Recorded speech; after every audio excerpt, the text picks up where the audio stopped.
ಜಾನುವಾರುಗಳ ವಿಷಯ ಪ್ರಸ್ತಾಪ ಮಾಡಿದ್ರಿ ನೀವು. ಸರಿ. ಒಬ್ಬ ರಾಜಕಾರಣಿ ಹೇಳೋದನ್ನು ಕೇಳಿದ್ದೀನಿ ನಾನು. ಏನು ರೀ ಅಷ್ಟು ಗೋವು ಗೋವು ಗೋವು ಅಂತೀರಿ? ಹಂದಿಗೂ 4 ಕಾಲು, ಗೋವಿಗೂ 4 ಕಾಲು. ಹಂದಿನೂ ಸಗಣಿ ಹಾಕತ್ತೆ, ಗೋವು ಸಗಣಿ ಹಾಕತ್ತೆ. ಎಲ್ಲ ಪ್ರಾಣಿಗಳು ಒಂದೇ. ಸರಿ. ನೀವು ಅಂದರೆ ಧಾರ್ಮಿಕ ಕಾರಣಕ್ಕೆ, ಕೋಮುವಾದದ ಕಾರಣಕ್ಕೆ ಗೋವು ಗೋವು ಅಂತೀರಿ ಅಂತ. ಪಾಪ ಅವ್ರನ್ನ ನೋಡಿದರೆ ದಯ ಬರುತ್ತೆ.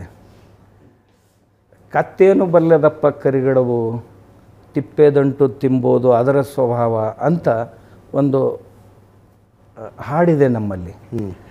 ಹೀಗೆ ಬಹಳ ಜನ ಏನು ತಿಳ್ಕೊಂಡಿದ್ದಾರೆ, MBBS ಆದವನು ಡಾಕ್ಟ್ರೇ, BMS BHS ಆದವನಿಗೆ ಡಾಕ್ಟ್ರ್ ಅಂತಾರೆ. ಆಮೇಲೆ ಊರಲ್ಲಿ RMP ಅಂತ ಒಬ್ಬ ಇರ್ತಾನೆ ಕಂಪೌಂಡ್ರು, ಅವನಿಗೆ ಡಾಕ್ಟ್ರ್ ಅಂತಾರೆ. ಆಯಿತು. ಆಮೇಲೆ ಸೂಪರ್ ಸ್ಪೆಷಾಲಿಟಿ ಆದವನಿಗೆ ಡಾಕ್ಟ್ರ್ ಅಂತಾನೆ. ಇವನು ಡಾಕ್ಟ್ರ್ ಅಂದ್ರೆ ಆಗುತ್ತಾ? ನಾವು ನೋಡಬೇಕಲ್ಲ ಅದರಲ್ಲಿ ಭೇದ. ಅದರ ಸಗಣಿಯಲ್ಲಿರುವಂಥ ಬ್ಯಾಕ್ಟೀರಿಯಾಗಳ ಸಂಖ್ಯೆ ಏನಿದೆ, ಅದು ಕಲ್ಚರ್ ಏನು ಕೆಲಸ ಮಾಡುತ್ತೆ. ಎಮ್ಮೆದು ಸಗಣಿ, ಎಮ್ಮೆ ಯಾಕೆ ನಡೆಯೋದಿಲ್ಲ? ಎಮ್ಮೆದು ಮಾಡಿ ನೋಡಿದ್ದೇನೆ. ಅದರಲ್ಲಿ ಬ್ಯಾಕ್ಟೀರಿಯಾಗಳ ಸಂಖ್ಯೆ ಕಡಿಮೆ ಇದೆ, ಬಹುಕಾಲ ಅದು ಬಾಳೋದಿಲ್ಲ. ಆಕಳದ ಈ ಗೋವು ಏನಿದೆ, ಗೋವಿನ ಸಗಣಿಯನ್ನು ತಾವು ಪ್ರಯೋಗ ಮಾಡಿ ನೋಡಿದರೆ ಸುಮ್ಮನೆ 1 ಗ್ರಾಮ್ನಲ್ಲಿ ಸುಮಾರು ಕನಿಷ್ಠ 10 ಕೋಟಿ ಜೀವಾಣುಗಳ ಸಂಖ್ಯೆ. Beautiful point. ಆ ಸಂಖ್ಯೆ ಅನ್ಯ ಪ್ರಾಣಿಗಳಲ್ಲಿ ಕಾಣೋದಿಲ್ಲ. ಆಮೇಲೆ ಈ ಗೋವಿನ ಮೂತ್ರ ಆಗಲಿ ಅಥವಾ ಈ ಸಗಣಿ ಆಗಲಿ, ಅದರಲ್ಲಿ ಇರುವಂಥ ಒಂದು ಶಕ್ತಿ ಉಳಿದವುಗಳಲ್ಲಿ ಕಾಣಲಿಲ್ಲ. ನಾನು ಮೊದಲು ಸುಮಾರು ಒಂದು 100 ಜರ್ಸಿ ಹಸುಗಳನ್ನು ಸಾಕಿದ್ದೆ. ನನ್ನ ಹತ್ರ 100 ಎಮ್ಮೆಗಳಿದ್ದವು ಮೊದಲು. ಓಕೆ. ಅವುಗಳನ್ನು ನಾನು ಗಿಡಗಳಿಗೆ ಆ ಸಗಣಿ ಹಾಕ್ತಿದ್ದೆ.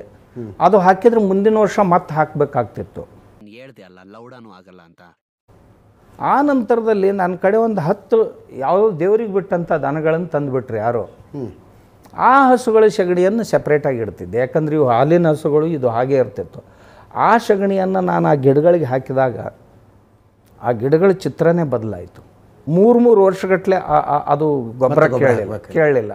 ಆಮೇಲೆ ಬಂದಂಥ ಕಾಯಿಗಳು, ಆ ಗೊಬ್ಬರ ಏನು ಹಾಕಿದ ನಂತರ ಮಣ್ಣಿನಲ್ಲಿ ಪೋಷಕಾಂಶಗಳು ಹೆಚ್ಚಾಗಿ ಕಾಯಿಗಳು ಚೆನ್ನಾಗಿ ಬಂದು, ಆ ಕಾಯಿಗಳ ಹತ್ತಿರ ಯಾವುದೇ ಹುಳುಗಳು ಬರಲಿಲ್ಲ. ಆಯ್ತು ಬಿಡು. ಹುಳುಗಳು ಎಷ್ಟು ಜಾಣ ಅಂದ್ರೆ, ತಮಗೆ ಪಚನ ಆಗದೇ ಇದ್ದರೆ ಆ ಹಣ್ಣಿನ ಹತ್ರ ಅದು ಹೋಗೋದಿಲ್ಲ. ಒಂದು ವೇಳೆ ಮಣ್ಣು ಸತ್ವಯುಕ್ತ ಆಗಿತ್ತು ಅಂತಂದ್ರೆ ಅದರ ಎಲ್ಲ ಪೋಷಕಾಂಶಗಳು ಗಿಡದಲ್ಲಿ ಕಾಯಿಯಲ್ಲಿ ಬರ್ತಾವೆ. ಅವು ಬಂದು ಅಂತಂದ್ರೆ ಅವು ಗೊತ್ತಾಗುತ್ತೆ ಈ ಹಣ್ಣು ನನಗೆ ಪಚನ ಆಗುತ್ತೋ ಇಲ್ಲೋ ಅಂತ.